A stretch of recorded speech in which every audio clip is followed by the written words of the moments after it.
μανάρι, ο τέλειος, αυτά είναι τα κριτήριά τους, αυτά και μόνο. Και φυσικά τις αντιμετωπίζουν ανάλογα και αυτοί.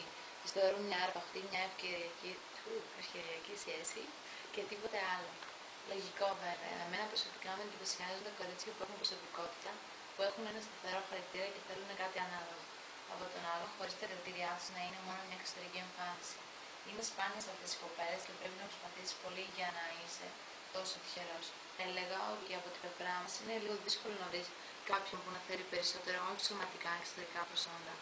Είπα αυτό που πραγματικά σκέφτομαι και θέλω για μένα, δεν περιμένω να τις πονήσεις όλες. Εγώ διαφωνώ. Κι εγώ. Εντάξει, για την εξωτερική εμφάνιση, τι κοιτάμε πρώτα. Εγώ θα μιλήσω προσωπικά για μένα και είμαι από την κατηγορία των που κοιτάνε χαρά.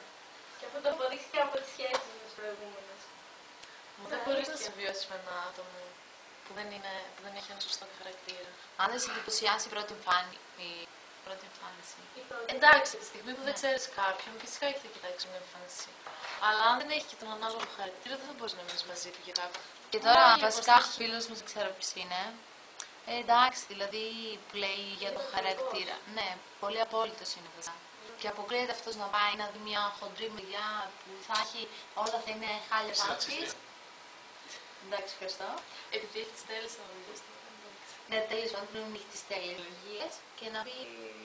Τι θέλω το χαρακτήρα της. Δεν υπάρχει αυτό. Χωρίς να ξέρει. Ναι. Αν και υπάρχουν κάποιες περιπτώσεις που. Εκτός αν είναι και αυτός έτσι. Sorry κιόλας να σε προσβάλλω, αλλά. Ναι, εντάξει. Ό,τι ψάχνει κανείς. Αχ, φιλάκια πολλά στην Αθήνα, στην Μαδόνη. Ωραία. Ναι, αν κυρόπλα στο face. Να σε ακούει τώρα.